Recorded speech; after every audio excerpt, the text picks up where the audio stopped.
Hello Vijayamma ചേച്ചി, welcome to VMC Malayalam. ചേച്ചി, ഈ ധ്യാനത്തിലേക്ക് വരാനുള്ള കാരണം എന്താ? ഈ ധ്യാനത്തിലേക്ക് വന്നിട്ട് VMCയിലെ ആനാപാനസതി ധ്യാനം ചെയ്യാൻ തുടങ്ങിയിട്ട് ചേച്ചിയിൽ വന്ന മാറ്റങ്ങൾ എന്തൊക്കെ ചേച്ചി?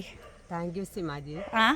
പരമഗുരു പത്രിജിക്കും സീമാജിക്കും സുഭാഷിജിക്കും എല്ലാ ഗുരുപരമ്പരകൾക്കും നന്ദി.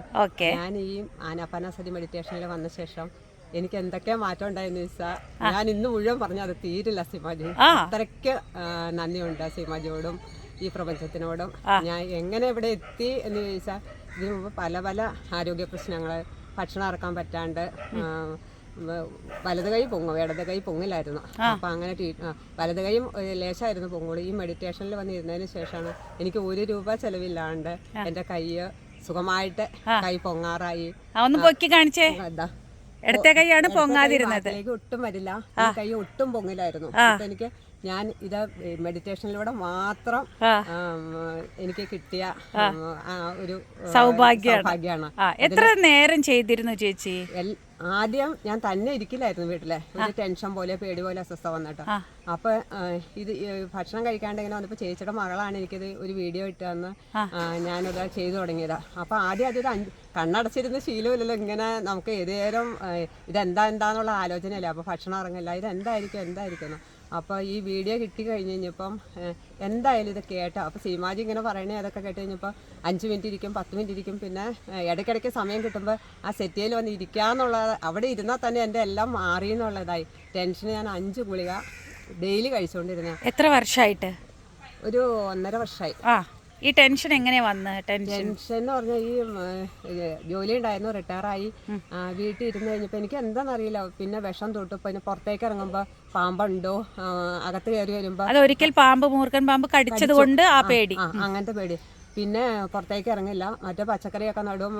ജോലിക്ക്, സ്കൂളിലെ ടീച്ചറായിരുന്നു, ജോലിക്കും പോകും, വീട്ടിലെ കാര്യങ്ങളെല്ലാം നോക്കിയിരുന്നു. ഞാൻ പെട്ടെന്ന് ഇങ്ങനെ ഡൗണായി. ആ കോവിഡ് കൂടെ കഴിഞ്ഞപ്പോൾ ഭയങ്കരമായിട്ടും ഡൗണായി വന്ന പോലെ എനിക്ക് തോന്നി. പക്ഷേ മെഡിറ്റേഷനിൽ വന്നപ്പോൾ എല്ലാവരും, വീട്ടിലുള്ളവരും എല്ലാവരും പറഞ്ഞു തുടങ്ങി, ഫ്രണ്ട്സൊക്കെ, നിനക്ക് എന്ത് മാറ്റാം. ഇപ്പോൾ വീട്ടിൽ വന്നാൽ തന്നെ അറിയാം ഞാൻ ഇഷ്ടംമാതിരി പച്ചക്കറി നട്ട് എല്ലാം. ഇതൊക്കെ ഈ മെഡിറ്റേഷൻ ചെയ്യാൻ തുടങ്ങിയ പിന്നെയാണ് ഞാൻ വീണ്ടും ആ പഴയ ഒരു ഇതിലേക്ക് എനിക്ക് ഫുൾ ആ ഒരു എനർജി കിട്ടിയത്. മറ്റേ അടുക്കള കയറുമ്പോൾ എനിക്ക് പറ്റില്ല, ഇത്തിരി ഞങ്ങൾ വിട്ടിട്ട് പോകാൻ തോന്നി. ഇപ്പം ഞാൻ ആ ജോലിക്ക് പോയേക്കൊണ്ട് ഇരുന്നേക്കാൾ കൂടുതൽ. അപ്പം മോളെന്നോടിക്കും അമ്മയൊക്കെ എങ്ങനെ സാധിക്കണേ. 7 മണിയാകുമ്പോഴത്തേക്ക് ഞാൻ അടുക്കളയിൽ ബ്രേക്ക്ഫാസ്റ്റിൻ്റെ, ഉച്ചത്തെ, അത്താഴം എല്ലാ പരിപാടിയും, വൈകിട്ട് ചായക്കുള്ള കുഞ്ഞുങ്ങൾക്കുള്ളത് വരെ റെഡിയാക്കി വെച്ചിട്ട് ഞാൻ പുറത്തിറങ്ങും. കാരണം എനിക്കൊരു ക്ഷീണമല്ല. എന്നാൽ ഞാൻ 3 മണിക്കൂർ ഒന്നും ഇരിക്കണമില്ല സിമാജി. പക്ഷെ എപ്പോഴാണെങ്കിൽ ഞാൻ എന്താ ചെയ്യണേന്ന് വെച്ചാൽ എനിക്ക് അതിൽ നന്നായിട്ട് കോൺസെൻട്രേറ്റ് ചെയ്യാൻ പറ്റുന്നുണ്ട്. അത് തന്നെ എന്താണോ ചെയ്യുന്നതിൽ പരിപൂർണമായിട്ട് ശ്രദ്ധിക്കാൻ കഴിഞ്ഞാൽ അത് തന്നെയാണ് മെഡിറ്റേഷൻ.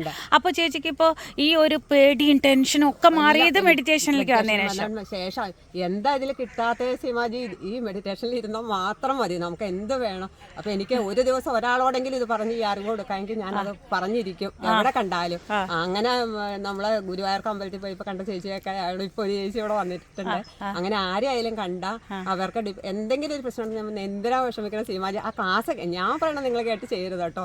എന്തൊക്കെ നമുക്ക് വേറെ സിമാജിന്ന് ഞാൻ കേട്ട് ചെയ്യുവാണെങ്കിലും ഞാൻ പറഞ്ഞു കൊടുക്കുമ്പോ അതിലെ അറിവില്ലായ്മ വന്നാലോ.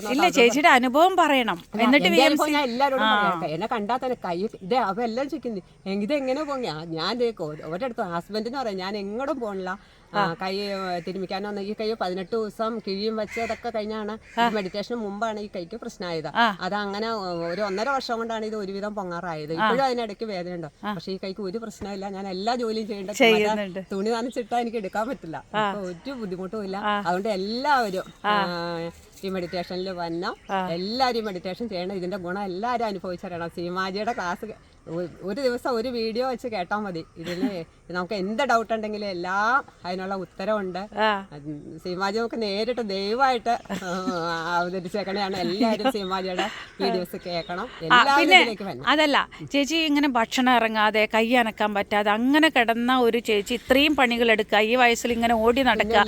അപ്പൊ ഇതൊക്കെ ജനങ്ങളെ ചിന്തിപ്പിക്കാൻ തുടങ്ങിയില്ലേ ചേച്ചി? തീർച്ചയായിട്ടും. അപ്പൊ അതുകൊണ്ടാണ് ഞാൻ ഞാൻ ആരോട് മെഡിറ്റേഷനാണ് വന്നെന്ന് പറഞ്ഞാലും എവിടെയാ വഴി വരാമെന്ന് പറയാം. അപ്പം എനിക്ക് അത്ഭുതം തോന്നും. വേറൊരാളോട് പറഞ്ഞു വെച്ചാൽ നീ ഒന്ന് പറയാമോ, നിന്റെ ഗ്രൂപ്പിലുള്ളവർ ചെടി ഞാൻ ആരും തന്നെ വരാൻ, ഞാൻ എൻ്റെ കൊച്ചിനെ കൊണ്ട് വേണമെങ്കിൽ വരാം, അല്ലാണ്ട് വേറെ ആരോടും പറയാം. അപ്പം ഞാൻ ഇന്നലെ ലതാമാമിനെ വിളിച്ചിട്ട് പറയുന്നത്, ലതാമാം നമ്മൾ ഈ മെഡിറ്റേഷൻ എന്താ അതിൻ്റെ ഇതൊന്നും അറിയില്ല. ഞാൻ വിളിച്ച് പറയുമ്പോൾ ആരും വരില്ല എന്ന് പറയണില്ല. അതിനെന്താ വരാം.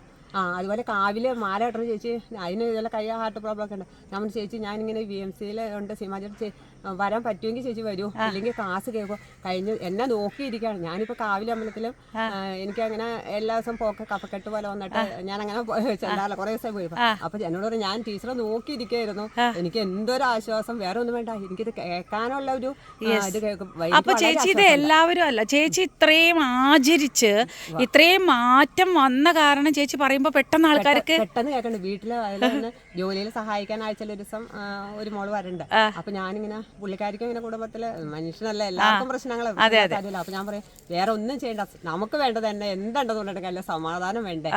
ഇപ്പൊ 2 ദിവസമായിട്ട് പറയാം ചേച്ചി എനിക്കിങ്ങനെ ടീച്ചറെ എനിക്ക് ഒത്തിരി മാറ്റം ഉണ്ട് കേട്ടോ, വേറെ ഒന്നുമല്ല മനസ്സിനൊരു ഞാൻ അതുപോലെ ബാക്കിയെല്ലാം തനിയേ വന്നു. അപ്പൊ ഇന്ന് വരും.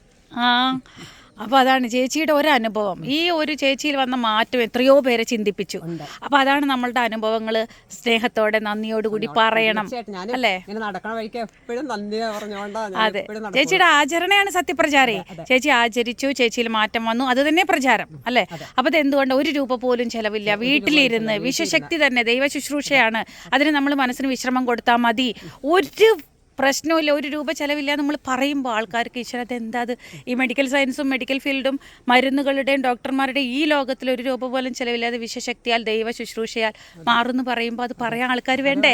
ഞാൻ 2500 രൂപ മിനിമം ഞാൻ ഒരാഴ്ചയിൽ മരുന്നിന് വേണ്ടിയിട്ട് മാത്രം ഞാൻ ചിലവാക്കിക്കൊണ്ടിരുന്ന ആളാണ്. ഇപ്പൊ ഞാൻ വല്ലപ്പോഴും പോയി വല്ല 10-20 എല്ലാം നിസ്സാരം എന്തെങ്കിലും വാങ്ങിച്ചോണ്ട് വന്നെങ്കിലും ആയി. എന്നോട് പോണ്ടേ, ഞാൻ എങ്ങോട്ട് പോകണം, പിന്നെ എന്റെ സാധനമൊക്കെ എന്റെ കയ്യിൽ. ഇപ്പൊ ആ മരുന്നിന്റെ പൈസ എന്ത് ചെയ്യണം? ഇങ്ങനെ വയ്യാത്ത തീർച്ചയായിട്ടും അങ്ങനെ എനിക്ക് ഞാൻ പെൻഷനായി, പക്ഷെ എനിക്ക് ആ കിട്ടണതേക്കാ കൂടുതൽ ഞാൻ മറ്റുള്ളവർക്ക് അപ്പൊ ദാനധർമ്മം ചെയ്യുന്നുണ്ട്. മരുന്നിന് ഞാൻ ചെയ്യണ്ടേ, ഇത് എല്ലാ തവണ മരുന്ന് വേണ്ട, ഇത് ചെയ്താൽ മതി, നിങ്ങൾക്കും മരുന്നിൽ നിന്ന് രക്ഷപ്പെടാം. അതായത് മരുന്നിന് പൈസ കൊടുത്തുകൊണ്ട് തന്നെ മെഡിറ്റേഷൻ ചെയ്യും, അപ്പൊ പിന്നെ ഈ മരുന്നിൽ നിന്ന് നിങ്ങൾക്ക് രക്ഷപ്പെടാമെന്നും പറയുന്നുണ്ട് ചേച്ചി. അങ്ങനെ ഞാൻ പറഞ്ഞില്ല, ഇപ്പൊ ചേച്ചി എന്നെ നോക്കിയിരിക്കാനും മോളെ എനിക്ക് ഒത്തിരി വേദനകൾ കുറവുണ്ടെന്ന്. വേദന കുറയാനല്ലേ മരുന്നിന് പൈസ ഇല്ലാണ്ട് നടക്കണം.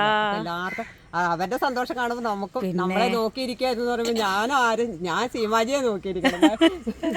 അല്ല ഞാനൊരു നിമിത്തായി, ചേച്ചി ഒരു നിമിത്താവണ്ടേ എത്രയോ പേർക്ക്. താങ്ക് യു ടീച്ചറെ, എനിക്ക് ഒരുപാട് സന്തോഷമുണ്ട്. ഇങ്ങനെ ആചരിച്ച ആദർശമായവർ പറയുമ്പോൾ അതിന് ഭയങ്കര ശക്തിയാണ്. എല്ലാവരും ചോദിക്കും 3 മണിക്കൂർ, ഞാൻ ഇന്ന് വരെ 3 മണിക്കൂർ 2 മണിക്കൂർ വരെ ചേച്ചിക്ക് ആവശ്യമില്ല. എന്താ ചേച്ചിയുടെ അനാവശ്യമായിട്ടുള്ള ചിന്തിക്കുന്നില്ല, അനാവശ്യമായിട്ടുള്ള ആവഗേഷൻസ് ഇല്ല. അതായത് എനർജി നഷ്ടപ്പെടുന്നവർക്കല്ലേ ചേച്ചി 3 മണിക്കൂർ പഠിപ്പിക്കണത്. 3 മണിക്കൂറെങ്കിലും ഇരുന്ന 3 മിനിറ്റെങ്കിലും അവയർനെസ്സോടെ കിട്ടട്ടെ, ഇരിക്കാനുള്ള ആസനസ്ഥിതി വരട്ടെ.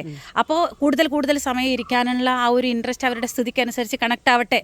ചേച്ചിക്ക് ഈ ഉള്ള സമയം കൊണ്ട് തന്നെ ശൂന്യസ്ഥിതിയിൽ അപാരമായിട്ടുള്ള വിശ്വശക്തി ആവാഹിച്ചിട്ട് അത് നാഡീമണ്ഡല ശുദ്ധി സംഭവിക്കുമ്പോൾ ചേച്ചി ഒരിക്കലും അതിനെ സദ്വിനിയോഗം ദുർവിനിയോഗം ചെയ്യുന്നില്ല.